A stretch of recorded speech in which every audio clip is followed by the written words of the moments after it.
This interview is brought to you by me and also the American Swim Coaches Association. On January 3rd, the ASCA Pacific Swim Coaches Clinic will kick off in Napa Valley, California. The weekend will feature huge guest speakers, including legendary retired Texas head coach Eddie Reese, Cal Bears head coach Dave Durden, and Stanford head coach Greg Meehan. Did I mention 12-time Olympic medalist Natalie Coughlin will be attending as well? For my Pacific coaches who are watching, you're not going to want to miss out. Up until January 2nd, cost of registration is $190 for the 3-day conference. To register on site will be $205 day of. For more information on the conference, including a schedule of events, click the link at the top of the description.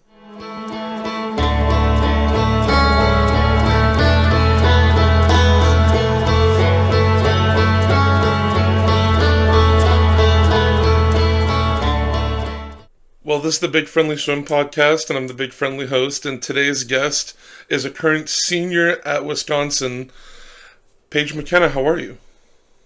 Good, how are you? I'm doing good. And I didn't mention, I should mention this. You're also an NCAA champion, 2-time Olympic trials qualifier. Like, you've got a lot of pedigree to your name. Mm-hmm. Yeah. So, what originally brought you to Wisconsin, and sort of not on the swimming side of things, what are you majoring and hoping to do after college? Well, sorry, my cat is doing something. But well, what brought me to Wisconsin was the team culture. Like, I actually committed 5 minutes after I got home from my visit there. I just loved the campus. I loved the coaching staff. I was really excited to work with Eric Posgay, who was the distance coach there at the time. And I just loved all the girls on the team and just the atmosphere. Like, it already felt like a family when I was on that visit. And this was sort of building off of that like team atmosphere aspect. This was something that stuck out to me at Olympic trials that I thought would be really fun to talk about. After Phoebe Bacon made the team, and she was walking back to the mix zone, it was like at first, like in the media zone, we were worried. We were like, did something happen? And then we realized it was excited cheers. Can you elaborate on that team atmosphere and what it was like if you were there, like in that moment right after she made the team? I mean, I remember sitting in the stands and we were all like really nervous and because we didn't know what was going to happen because obviously like two back is such a stacked event. And yeah, just her touching the wall. I think like honestly, I don't remember much because it was just like all happening so fast, but like we all got up and like started screaming and started running down the stands just to like get like it was so far between the stands and where she walked out and we were like all just booking it over there and just like seeing her and like giving her the biggest hug after she made it was just like one of the best experiences of trials. Like it was so fun. I just remember hearing that and thinking like it stuck out to me as like, damn, this team knows how to have fun. Yeah. So, talk to me about your experience swimming at 2020 Olympic trials, because that was likely one of your first experiences, if not the first, swimming at like a super high level like that. How do you think that meet set you up for the future? Swimming at 2020 Olympic trials was like really nerve-wracking for me because it was one of my first like big meets, I think.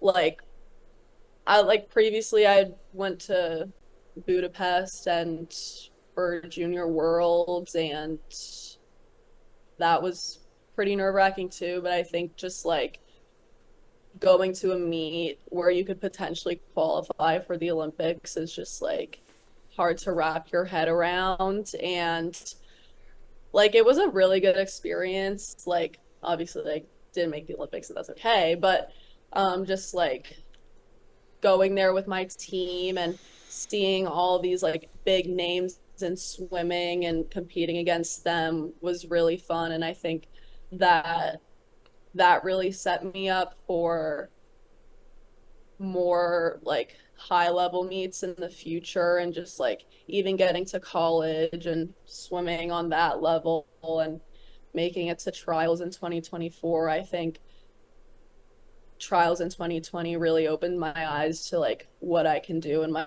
swimming career. And I think that really pushed me into like really helps me a lot in my freshman year of college. I think you kind of hit the nail on the head there of like that those nerves that come with swimming at Olympic trials because it's like there were people at trials this year who were like 50th seed, 60th seed in an event who still ended up making a final or a semifinal. Like you really never know what can happen and it can be very nerve-wracking to have that sort of experience. Yeah, for sure. So now 3 years later, can you sort of compare your emotions after the Olympic trials this year to your emotions after your first trials 3 years ago? Well, my trials this past summer was a little more difficult for me, I think, because um for the months leading or like weeks leading up to that trials, I'd kind of been like in and out of the water due to my hip. Um, so kind of being inconsistent and I hadn't like I was coming off of a not so great NCAA season and I think I was just like not in a good place mentally and I was just kind of like going through the motions of that meet, I think. And I was just like going into it, I was like, I'm just gonna try my best because I don't I don't want to say like I knew I wasn't gonna go the times that I wanted, but like at the end of the day, I was in and out of the water and I do my best when I'm the most consistent. So I was kind of in and out of the water and I wasn't like at a spot healthy, like where my health was, where I could do my best. So I kind of going into trials, that was kind of difficult, but knowing that I had already swam at a trials helped me a lot. And kind of just like, I've done this before, like, I've raced all these people before, and like, whatever happens, happens. And I can't really control that. It's one of those things where it's like it's a victory in itself that you're there and that you're swimming and that you're healthy. Like it's we just got to focus on like the positives and not really think about the stuff that you couldn't control. Hmm. So in 2022, you opened up about a years long mental health struggle, and I honestly I kind of cried while I was reading that Instagram post that you made. Um, can you talk about like where you're at now? And I think this is a really important one. Can you break down for people how that recovery process, about how that time where you're trying to pick yourself back up again, it's not just good days. Hmm. Yeah, I mean, maybe like the month after NCAA's, I think was one of the worst months of my life. I, just had surgery.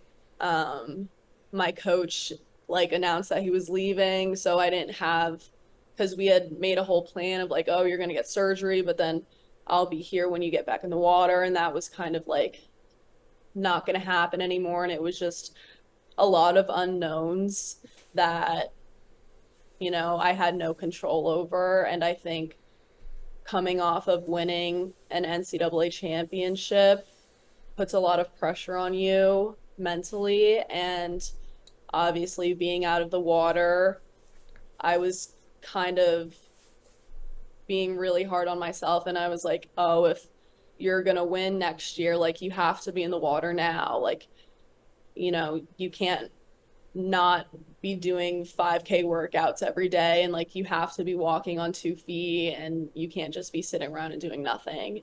And I think that because I had no other choice than to sit around and do nothing, it was hard for me to kind of see the light at the end of the tunnel. And when I was finally able to get back in the water, like fully cleared, I obviously wasn't in a place physically where I was the previous year. So that was very frustrating for me. And um, I obviously like had such a great support system with my coaches and my athletic trainers and my parents and everyone. But in the end, it's like I'm the only one that's going through this really. And it's hard to balance like where how much pressure I could put on myself. And I think that whole season, even though I was like fully back in the pool, I still had that constant pressure of like, oh, like you have to win again. And ultimately, I remember I got sick 2 weeks before NCAA's my sophomore year, could not speak. Like, I was just like so sick and like I could not get out of bed. And I think that I was putting so much stress and pressure on myself that I made myself sick to the point where it's like, well, now you're sick and out of shape. And you're going into NCAA's. Like, it's not going to end how you want. So, obviously, like, there are going to be good days and bad days. And I've learned along the way to like let myself have those bad days, but I can't dwell on them. Like, I'll have a bad practice, but I can't sit around the rest of the day thinking, oh, this bad practice is going to make or break the rest of my season. And I just have to forget it and move on to the next practice and just keep building on from there.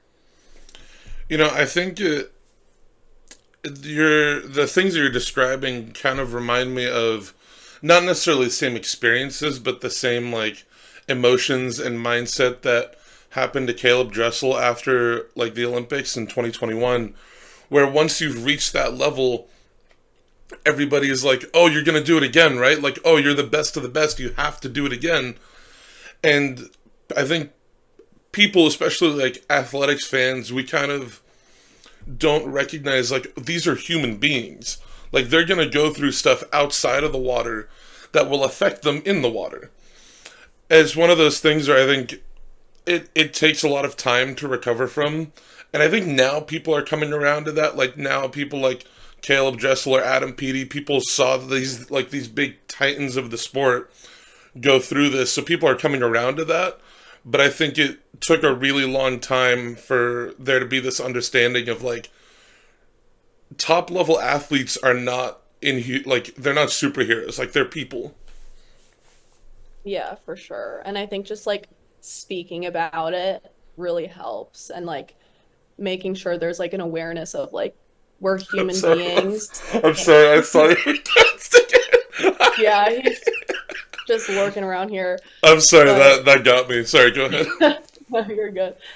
And it's just like we're human beings, and at the end of the day, I'm just swimming back and forth in a pool for Exactly. 16 minutes. It's like not determining like who I am as a person or what like how the rest of my life is gonna go. And I think more people need to realize that. Exactly. Like I think after like another example is like after Olympic trials this year when Lydia Jacoby didn't make the team, she was very open about like, guys, I'm a human being. Like I have a life outside of swimming, and swimming is not going to be the end all goal for me. Like if I'd made the team, would have been great, would have been fantastic. But like now that I haven't, I have all these other things that I'm excited about. Yeah. So if my math is right, you were a high school class of 2020 or 2021. 2021. So it was like right peak COVID. And I know for me personally, like the pandemic, like shut me down completely. Like it, right when everything was going great, it like just brought me all the way back down to earth. But can you try to describe like how the pandemic affected you and what did you do to try to motivate yourself through what was a very massive life change? Yeah. Well, lucky for me, I was online schooled for all 4 years of high school. So that was not a change for me at all. Because me and my mom moved from Pennsylvania to Maryland so I could train with NCAP. So I was always at home anyways and like just going to and from swim practice.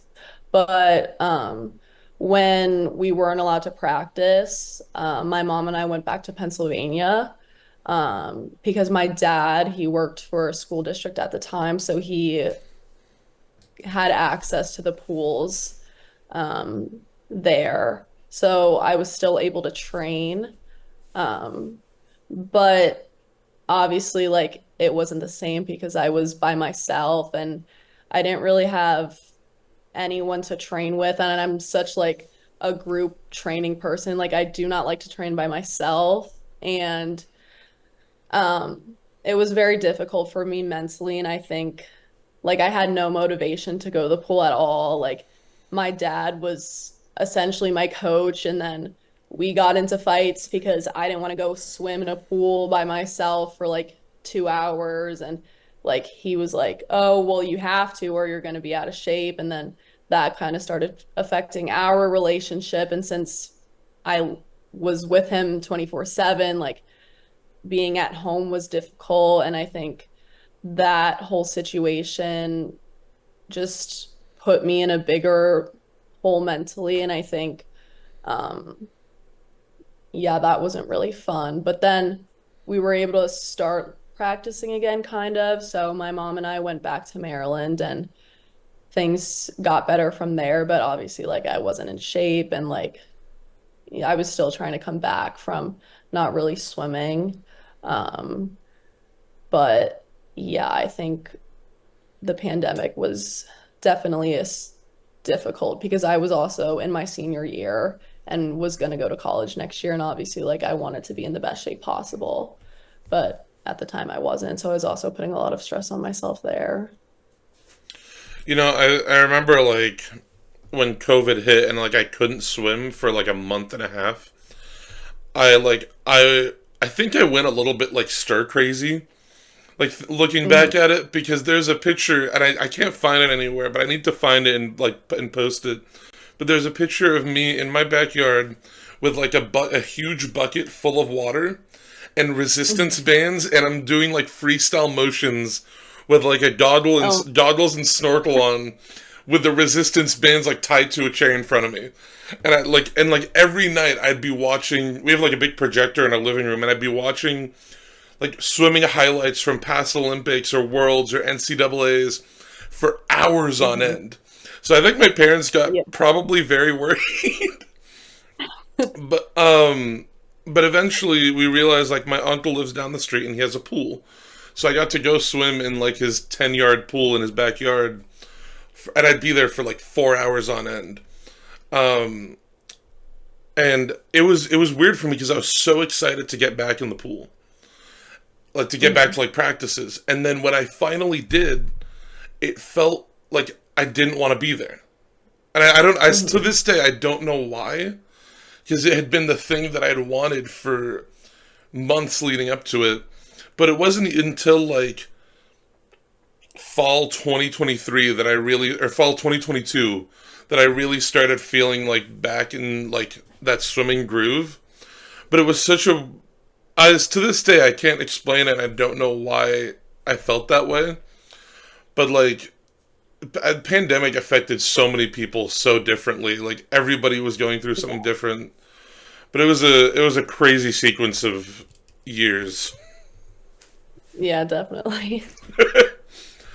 I like our so I swam for a community college, and in California, community colleges or junior colleges, we only get 2 years, and Hmm. then in theory we transfer, and if we want to keep swimming, we transfer to a school we can swim at.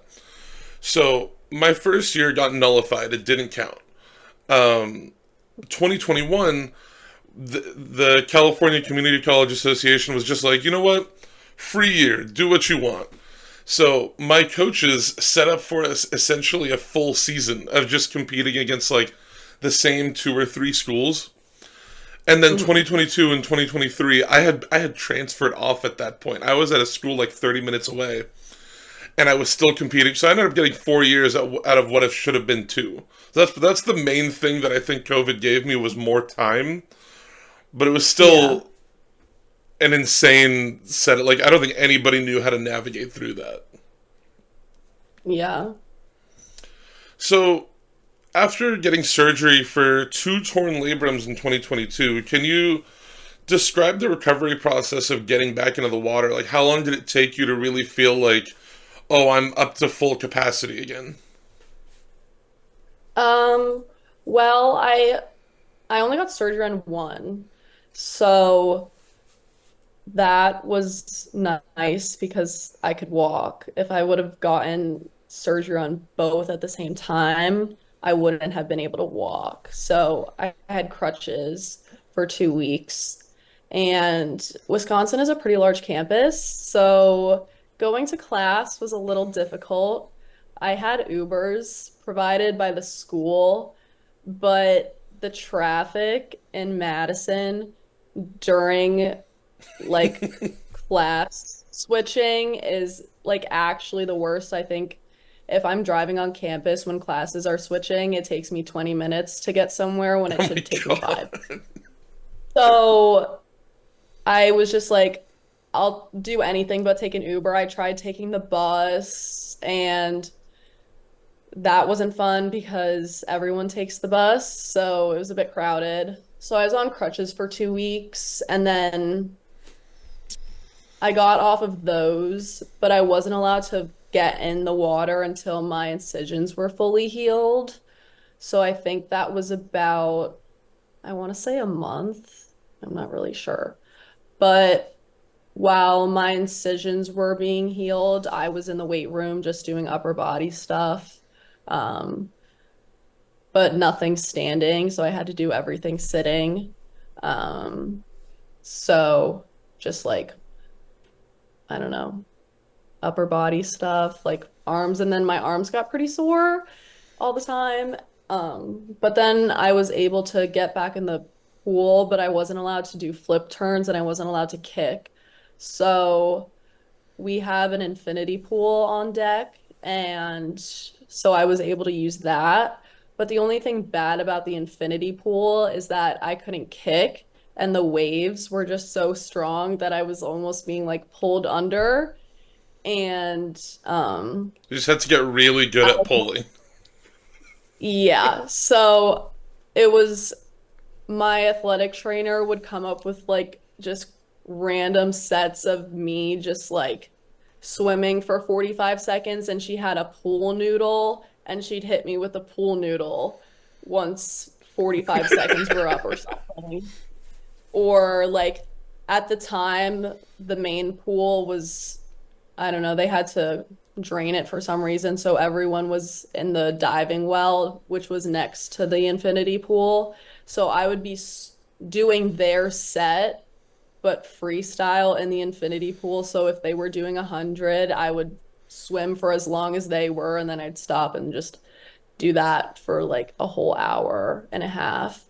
And that got pretty frustrating after a while because I was just swimming in one place for too long and there was a mirror and I got pretty tired of looking at myself every day. So, once I was finally able to go into the big pool, um, I could kick only a little bit and I couldn't really, like, I had to be super light on flip turns. Um, and that took a couple of months to get a hang of. But I think I finally got cleared 3 months after I got surgery. So, that was really exciting. But obviously, like, I wasn't in shape and I was slower than everyone else, and that was really difficult. And I don't think I really felt like I was back until, I don't know. I honestly like haven't felt the same since. And I'm just like finally starting to feel like myself again, like now, because I don't know, it's my senior year. So I was like, maybe I should lock in and try anything to feel like myself again. So, um, it's definitely a long process and everyone goes through it differently. And I think that I handled it pretty well, I want to say, but obviously, like, it's not easy having surgery. I remember one of the nurses was like, "Wow, you're the youngest hip surgery I've ever had." And I was like, "Yeah, You're like, sounds about thanks. right." So, thanks. But yeah, it was definitely an experience. And if I get it again, or like on my other hip, at least I won't have to go through the whole trying to get back to swimming part because I would, I think, probably will be retired by then. So, it was a much lesser injury, but like in like fall 2021, I hurt my back. I to this day I don't know how. I was at like a inter squad meet with my college, and I swam a 50 butterfly, and I got out, and I was pushing myself up out of the water, and I just felt like my back like twist up on me. And for like 3 days I was fine, and then I got back in the water on the Monday, and I was like, oh, something's not right. yeah. Um, I never got it checked with a doctor or anything, but like I just told my coach, I'm like, I can't do a flip turn. Like something is wrong. So I ended up kicking for about a month, and I lost Mhm. my mind. Because not only Yeah. I'm a distance swimmer, so I don't mind swimming for very long. Um, but I am an awful kicker. So being forced to do Hmm. the thing that I hate for 4 weeks was not very fun. And like eventually I was Yeah. fine, but like got so frustrated. Like I'd get out of practice early some days, or I'd just like sit on the wall out of frustration. But it was not a very fun month of time. Yeah. Like, well, first started feeling hip pain because it was COVID and the pools were closed, so I ran. And I've never run before. And then we started getting back in the pool, and I was like, this is really painful. And I just like never got it checked out. So luckily I didn't have to kick because I also am not a good kicker, hate kicking. And Yeah, I didn't really like either. So I was kind of like some some sets I would kick with a pull buoy in, and that was really painful because the constant rubbing against the pull buoy, like just then I had skin issues because of that. So it was like just a whole process and until I got to college and got it checked out. But like no, I the kicking part, at least I didn't have to do that much kicking because it hurt. But just like I don't like having to modify things or having to be out of the water. So I think that was the most frustrating part for me. I don't remember who spoke about it. I think it might have been Elizabeth Beisel, but like it was some Olympic gold medalist or Olympian. It was somebody spoke about like that unique frustration as swimmers of like getting so acclimated to being in the pool, and then like as soon as you get injured or you get like something happens that takes you out of the water, like you feel that itch of like I need to get Mhm. in the pool, I need to do something. And it's like it can be very frustrating because you don't want to overwork yourself and get injured again, but you also want to get back to where you were. Yeah, So definitely. take me through the day that you won the 1650 national title as a freshman. What went right? What do you remember most? Like, just take me through the sequence of events that day. I know it was like Um, 2.5 years ago, so as much as you remember. yeah. Well, I remember warming up that day and my pace sucks. And I was like, well, this sucks. I'm not going to do well because I'm not really like I feel horrible right now. Um, and I remember, well, I like am such a crystal girl, which is sorry, but I am. And I like carried, well, my freshman year, I always passed out crystals to every coach. I gave Yuri a crystal, Eric, Jenna, and Christy. And I was like, you have to keep this. And then I had like my other baggie of crystals, and I sat like we were in the team area, and everyone passed around the baggie of crystals and kissed it before I went up. And I was just like, I don't remember sitting in the ready room at all, but I remember like being behind the blocks, and obviously like I was really nervous because of my first NCAAs, and um I didn't know what was gonna happen. But during the mile, I Well, I remember that, well, obviously Erica Sullivan was in the heat before me.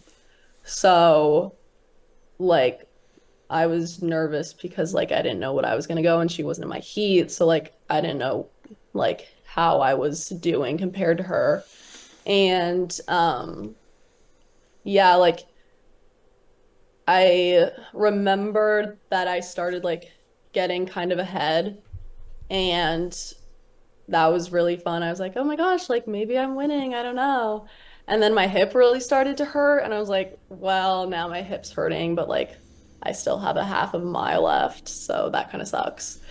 But yeah, I think for the rest of that race, like being ahead and then seeing um my teammates and coaches on the side, and I could see like Eric Posgian on the side of the pool, which was really rare because anytime any of the distance girls would race, he would be on the opposite end of the pool, just like not watching because he was so nervous. So I was like, oh, Eric's standing there, so I must be doing something right. Um, but yeah, I remember touching the wall and seeing my time and that I won, and I was so surprised. And then I looked up to my parents in the stands, and there's this really cute video of them crying because I won. And and my sister had no idea what was going on because my parents were crying and she was so confused, and she's like my biggest supporter ever, and she'll like freak out if I don't do well, and she'll like tell my teammates that I have to let them um I have to beat them. And well, she'll go up to like one of my teammates, Ellie, and she will literally tell Ellie, she'll be like, Ellie, you have to let Paige win. Like you have to go slow.